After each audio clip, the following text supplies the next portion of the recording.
You're listening to Simply the Best Sports Take, the best podcast breaking down the best stuff in sports with host Sean Bingham. His takes are so good, he dropped the mic, but then you wouldn't be able to hear him, and that would suck. Welcome into STB Sports Take, Simply the Best Sports Podcast. I am your host, Sean Bingham. We've got a fantastic lineup for you today. We're going to talk a lot of NBA, Lonzo Ball, LaMelo Ball, Zion Williamson, the Jazz, all sorts of good NBA stuff. But I want to start in the NFL, and I want to go back to the J.J. Watt thing. The J.J. Watt signing with the Cardinals, again, it was $23 million guaranteed over 2 years, $31 million total, with $23 million guaranteed, just a 2-year contract. And it happened like right before I recorded yesterday, and so I had like almost no time at all to prep for it. But what I said, and I stand by it, I think it's a good move. I've been hearing a lot of other people say that they think he just went for the money. Well, duh, like of course he went for the money. If you can get another fat payday of $30 million, 23 guaranteed, of course you take it. I do think that played a huge factor or a huge role in his decision, but I don't think it was just about the money. You know, he's been living in Houston, and so he's used to warm weather throughout the year. Maybe that played a role in wanting to stay in that type of climate, although it's desert versus humidity. But it stays warm throughout the year. Maybe that played a factor. Obviously, he got paid fat. But the Cardinals are not a bad team. Again, they were 8-8 last year. They barely missed the playoffs on a tiebreaker to the Bears, and I think they were better than the Bears. And they've got a very young quarterback in Kyler Murray, and I think J.J. Watt is showing the kind of faith that he has in Kyler Murray to choose a team like that. He probably sees a little bit of Deshaun Watson in Kyler Murray. He probably likes the coaching situation there better. But the Cardinals were a good team, so I don't think it was just about the money. I think he could have gone to a better situation for a win now type of thing. You know, maybe like the Green Bay Packers. He went to Wisconsin for college. I don't know where he's from, but I know he went to Wisconsin for his college ball. And obviously Green Bay is in Wisconsin. So maybe he could have gone there. But if I'm him, it's like I look at Aaron Rodgers, and he's an all-time great for sure. But he hasn't won a Super Bowl in 10 years. And this last season was really his best opportunity, and Tom Brady went and beat him. He could have joined the Bucs, but are the Bucs going to be able to keep doing it for years to come? I mean, at what point does Father Time really catch up to Tom Brady? And we know that quarterback play was really important to J.J. Watt. He said that. And so I don't think Kyler Murray and the Cardinals is a bad choice. It might not be the best choice to win a Super Bowl, and that's the argument, is that he's not trying to win a Super Bowl. But I don't think it's a bad choice to try and win a Super Bowl. And it's certainly a great choice to make some money, be in some warm weather, be surrounded by good teammates, and have a real legitimate shot at winning a playoff game or two. And if they, you know, if the stars align, you know, you can win a Super Bowl. It's the hardest thing to do in sports is win a Super Bowl. So that's the J.J. Watt thing. Okay, now sticking in the NFL, before we get into all this NBA stuff, Dak Prescott has now gone on the record saying that he wants Patrick Mahomes-like money. Basically, he wants to be right behind Patrick Mahomes with his contract. That's what he said.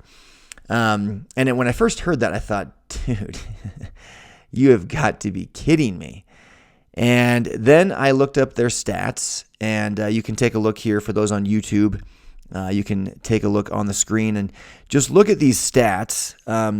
These are career, and I did it per game started. So touchdowns per game started. Mahomes 2.5 to Dak 1.5. Interceptions per game started, both around a half an interception per game started. 0.58 for Dak, 0.52 for Mahomes. Yards per game started. Mahomes 308, Dak 256. Completion percentages were identical to the decimal point, 66 even. Passer rating. Mahomes gets the nod again, 108.7 to 97.3. Win percentage, 82.5% of his games, 82.5% of his games, Mahomes is winning. 61%, Dak is winning. Game-winning drives, Dak with more than double Mahomes. Of course, Mahomes is always ahead by so much he doesn't have to have game-winning drives. And then their age, obviously Mahomes is a couple years younger. Dak's coming off a pretty bad injury, of course, too. But the other thing I looked up was just not last season, but the season before, because that was the last full season that they both played, plus it was not coronavirus affected. But Mahomes had a QBR of 77.7, which was second in the league, behind only Lamar Jackson. Dak was fourth in the league with 71.9. Yards, Dak had more. So like the last full season they both played pretty darn well. Dak had 30 touchdowns. Mahomes had 26. And so it was just kind of an interesting thing to look at that. And I was like, dang, Dak's not that far off from Mahomes statistically. And it has produced wins. Now, the big thing here is, will it produce wins in the playoffs? And that's where Mahomes has really made his money. The guy's been to 2 Super Bowls already. He won one of them, of course. He's an MVP. It's interesting, though, because Mahomes is so much flashier. I think we give him a lot more credit, and he's due all the credit he gets. But comparatively speaking, is Dak that far behind? The answer is honestly no. I mean, as I look at it here, Dak is not that far behind. He is behind Mahomes. He knows that. We all know that. But he's not that far behind is the point. So interesting to see what happens with Dak Prescott. And now that you've got Russell Wilson on the record saying he would be open to going to Dallas, and now you've got Dak, who's coming off a serious injury, saying he wants Mahomes-type money. Man, if I'm the Cowboys, I'm working real hard to get that trade done for Russell Wilson. That'd be my goal if I was the Cowboys. I hope they don't do it because, again, I'm a Washington fan. We're in the same division, and I don't want to see that. I don't want to see Russell Wilson in our division.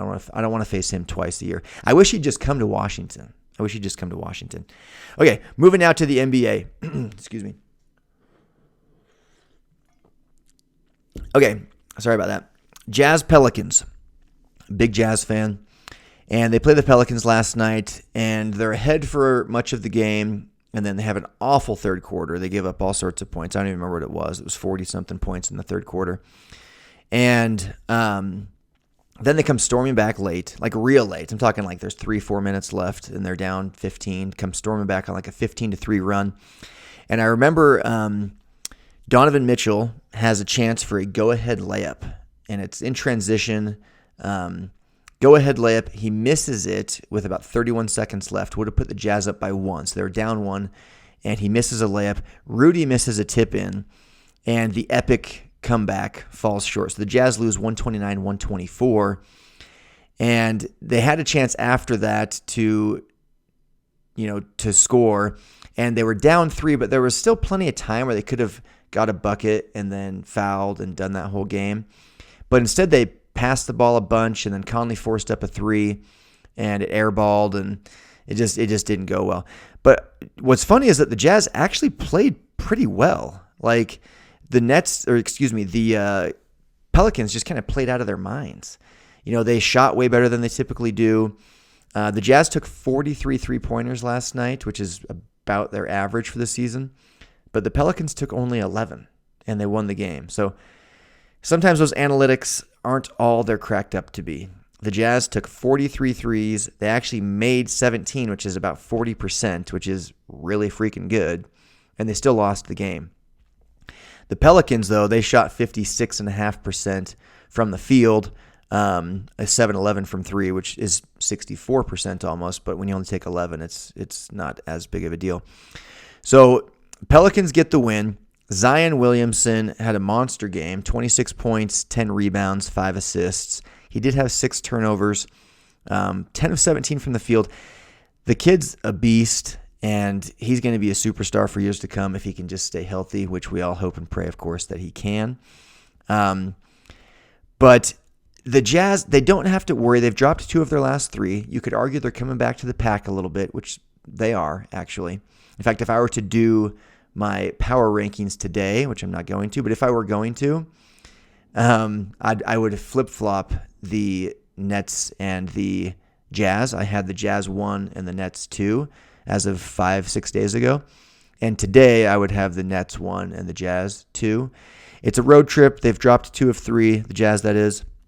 So they don't need to worry, though. The Pelicans just played an outstanding game. Lonzo Ball played significantly better than he has thus far this season, or really for his career. It was a really quality game for him. 23 points, 8 assists, 7 rebounds, 9 of 16 from the field, 3 of 5 from 3, 2 of 2 from the line, 0 turnovers, 2 blocks. I mean, Lonzo had a game. He was +6 in the plus-minus, which led J.J. Redick was number 1 on his team at a +8, but Lonzo was number 2. So the Pelicans just had a game. Brandon Ingram had 26, J.J. Redick had 17, Josh Hart had 13. Like, they all just kind of chipped in, got it done. Big games, especially, though, from their stars in Zion, Lonzo, and Brandon Ingram. But speaking of the Nets beat the Spurs in overtime last night, 124-113, and they had an 8-0 run with about 45 seconds left to just end the game in overtime, and that's so they blew them out in overtime by 11 points, but it was due to like an 8-0 run at the very end. And it shouldn't have even gone to overtime, but there was a nice shot at the end by DeJounte Murray. It literally drops the ball, picks it up, puts it in the hoop at the buzzer to force overtime. But Harden had a huge, huge triple-double.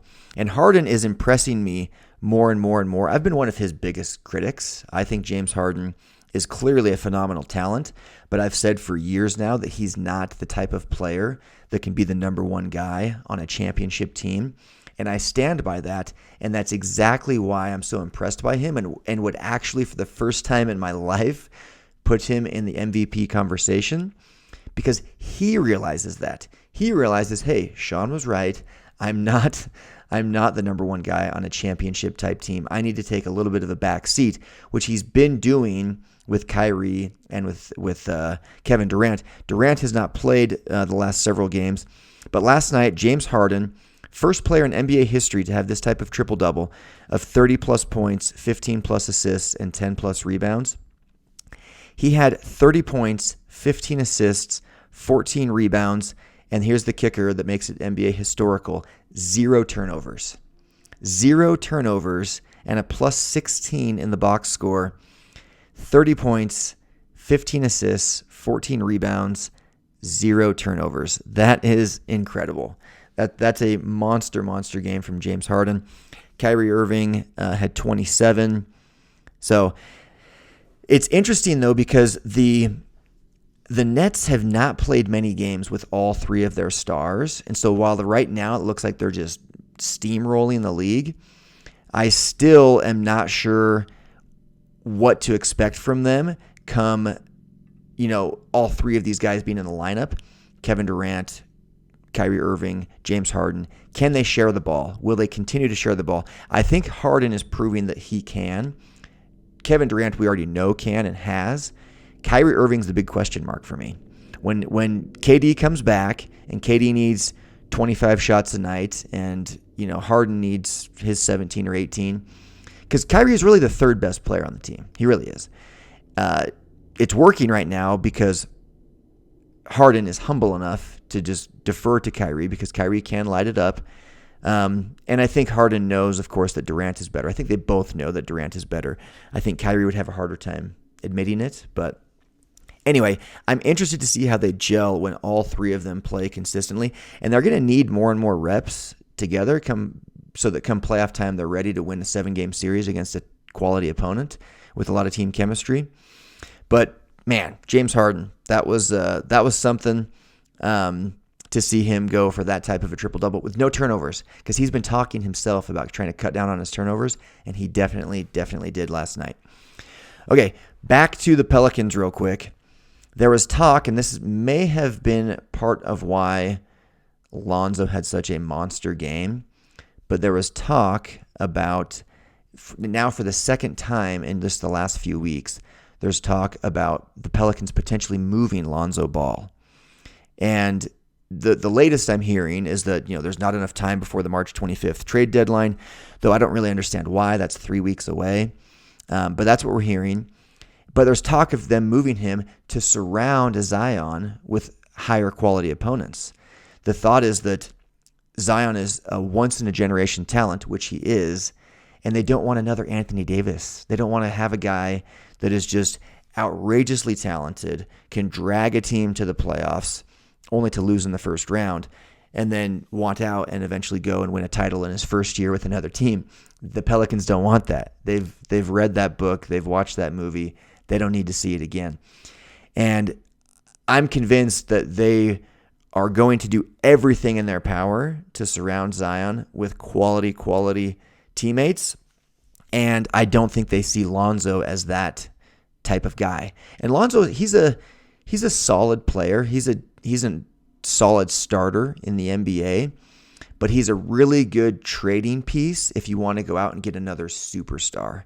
You include him in a package to get another superstar, and maybe you have a chance at really doing some damage in the playoffs. Right now, they're not even in the playoffs, which is an interesting thing because they have the talent, but they're not in the playoff hunt right now. But again, there's a lot of season to go. But so I started thinking last night, who's better, Lonzo or LaMelo? And well, I actually didn't think about it.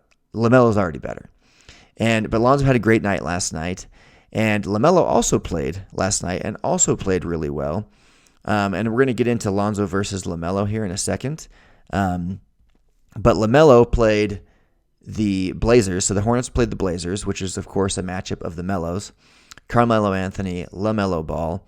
And there's been some announcers the last two games that LaMelo played, and the Hornets basically calling him out for wanting to be Carmelo or copying him or his name, his celebration. First, it was doing the three fingers to the side of your head, and you make a three-pointer, which was clearly Carmelo Anthony's celebration. So I'm with the announcer on that one. Like, let's not copy the guy that blatantly. You've already kind of stolen his name a little bit, But then last night, the guy's saying, there can only be one Melo, and that's Carmelo. If you're talking to anybody else, you got to say his full name. And I disagree with that. I mean, come on. LaMelo Ball was 2 when Carmelo entered the league. So when he was born, Carmelo was like in high school. So I don't think the name or the nickname had anything to do with Carmelo Anthony. I feel very confident in that. I have not talked to LeVar. Maybe we can eventually get him on the podcast. But I feel very confident that it's just a unique name. Both of them, LaMelo, Carmelo, those are unique names. They both have the Melo at the end of them. That's a very obvious and fun nickname. So I don't think the nickname or him being called Melo or wanting Melo on his social media has anything to do with Carmelo Anthony at all. It's the kid's name, for crying out loud. Give him a break. Copying him with the 3 points, the three fingers to the side of the head. I don't know that I've ever seen anybody do that other than Carmelo Anthony. He certainly made it famous for me. So I would say if I'm LaMelo, I'd come up with a different celebration because you already are connected to him because of your name. I'd separate it a little bit. But it was cool to see the two of them do a jersey swap at the end of the game. Carmelo showing some love to the young Melo, and before the game and then after the game with the jersey swap. The Blazers and the older Melo got the victory, by the way, 123-111. And both of them played really well. And I'll tell you right now, I don't think it's a coincidence that Carmelo Anthony had one of the best games of the season for him. He had 29 points, 5 steals, 3 rebounds, 2 assists, and 2 blocks. I mean, that's a fantastic all-around game, offensively and defensively. 29 points on 10 of 19 from the field, 6 of 10 from 3. And then he has 5 steals and 2 blocks. When was the last time Carmelo Anthony had 5 steals and 2 blocks? So just a great game all around for Carmelo Anthony. And I don't think it's coincidence that he played really, really well in the game against the guy that is kind of stealing his identity, essentially, with the name Melo. So Blazers get the win, but LaMelo had a great game too, 30 points, though he was a minus 18 on the box score, on the plus-minus, and Carmelo was a plus 6. But LaMelo, a minus 18. That's not always the most telling stat. It is an important one and is kind of a nice one that I like, but it's not always the most telling. But beyond that, LaMelo had 30 points, 4 steals, 8 assists, and 6 rebounds, and only 3 turnovers, which is pretty good for him. 10 of 18 from the field, 5 of 7 from 3, 5 of 6 from the line. So he had a monster game as well, and ever since he became a starter just a few weeks ago, he's been playing bonkers. I mean, he started off the season a little bit slow. He didn't even score his first game and first game and a half, and then he's just taken off since then. And to me, he's become clearly the better player of the Ball brothers. He had a play last night. LaMelo did. I was watching this live. It was a sequence where he hits a deep 3. I'm talking like 3-4 probably 5 feet behind the line. So he's close to 30 plus feet at this point. Drills a three-pointer. The very next play in transition, he's coming down, and there are two defenders, one right in front of him, one to his right and in front of him. And he's got Terry Rozier kind of on the outside of the defender to his right. I don't know how he even sees this, but he does this spin, bounce pass, splits right between the two defenders, spins it into perfect placement for Terry Rozier, a streaking Terry Rozier, to catch and lay it in. It was one of the greatest passes I've seen this season. I watched it live, and I was just like, this kid is the real deal. He just hit a very deep three-pointer, and on the very next play, he leads the break and has one of the best passes I've seen all season. So to me, LaMelo Ball is already the better ball. And so I looked up, I wanted to see for myself, and I looked up their stats, and I'll put them here on the screen for those on YouTube, side by side. This is this season, and this season only because LaMelo's a rookie, so I didn't want to go into career stuff. But this season, LaMelo is averaging more points, a better field goal percentage, a better free throw percentage, more rebounds, more assists, more steals, higher PER, his team's winning more, and he's 4 years younger. That's impressive. And to make it even more impressive for LaMelo is that Lonzo is having career high in points, and he's still fewer than LaMelo is this season. Career high in field goal percentage, he's still lower than LaMelo is this season. Career high in three-point field goal percentage, which he is higher than LaMelo. Career high by a long shot in free throw percentage, he's still lower than LaMelo. So everything that is related to scoring, Lonzo is having a career year in. Points, field goal percentage, three-point percentage, free throw percentage, which, by the way, is really encouraging. If you're the Pelicans or if you're a team potentially going to trade with the Pelicans, that's a very encouraging stat for Lonzo Ball. That's something I was kind of critiquing Ben Simmons on in yesterday's podcast. The guy hasn't evolved. The guy hasn't improved. His numbers are literally identical from his rookie season, his fake rookie season, all the way through to today. He's identical in points, field goal percentage, three-point field goal percentage, rebounds, assists. He's just the same player. He's really good, and he's been really good, but he's not to me in that great category, and he's not showing improvement. He's not showing evolution. He still can't shoot. The only thing he's improved on is his free throw percentage, which is important, but let's see him learn to shoot a three here and there. And Lonzo has done that. Lonzo's shooting a career high from the field, career high from three, and 39.7% from three. That's really freaking good. He's taken over 7 threes a game, too. So career high in points. So Lonzo's having a career year, and LaMelo is still the better player. He's still the better ball, and he's a rookie. I mean, the ceiling for LaMelo Ball is really, really high. I think you're looking at a potential superstar in the making. Again, it all is going to come down to people staying healthy and being in the right situation. But the Hornets seem to have it together. They're in the 8th seed right now in the East, and maybe Michael Jordan, as an owner, GM, is finally putting something together. But Terry Rozier is a great pickup. Gordon Hayward's a great pickup. LaMelo Ball was a great draft pick. Devontae Graham has proven to be a great pick. They've got some really good pieces in place, and it would be interesting to see if they can build on that over the next few years, and if LaMelo wants to stick around in Charlotte. That's a very small market. See if his dad eventually gets in the way. But again, LaMelo already had the better ball, and I feel bad for LiAngelo. I mean, obviously I'm sure he's got a great life, and he's a great basketball player in his own right compared to, people like us, me anyway. But he's not in the NBA, and his two brothers are. He's sandwiched between two number 2 draft picks. It's like older brother number 2 draft pick, younger brother number 2 draft pick.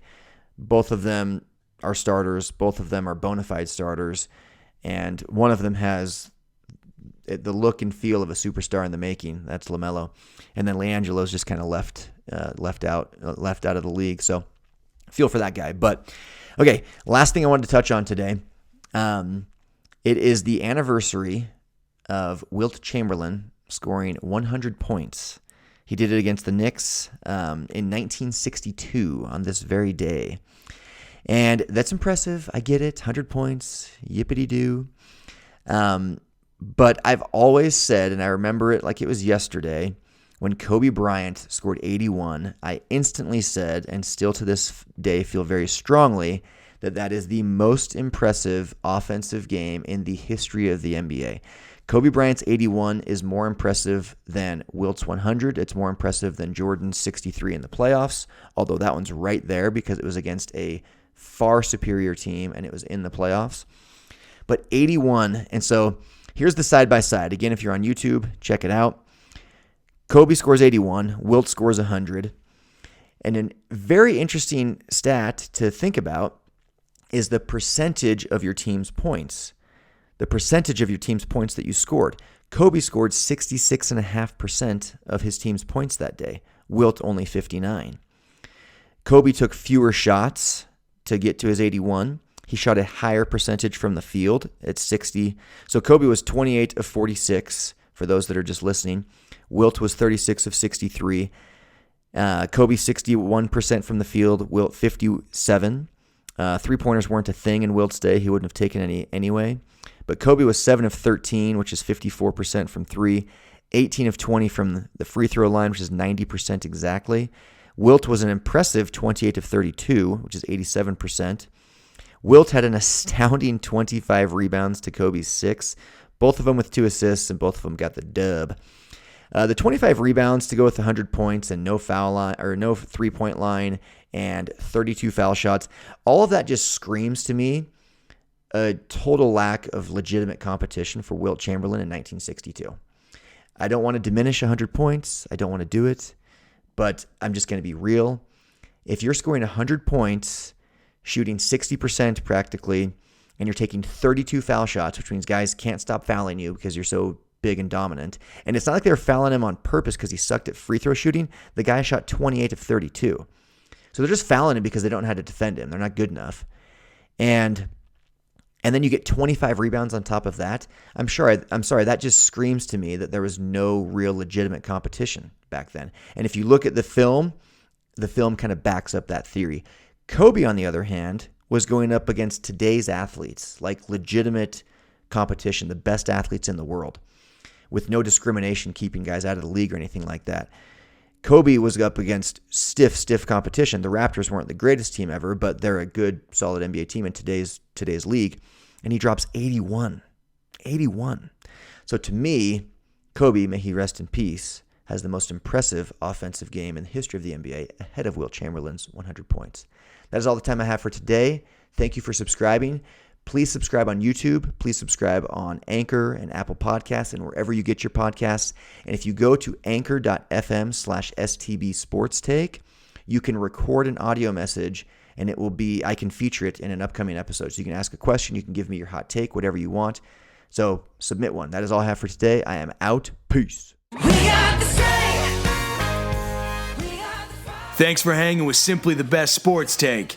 Don't forget to subscribe to this podcast and check out stbsportstake.com. Simply the best in sports. 'Cause we are warriors.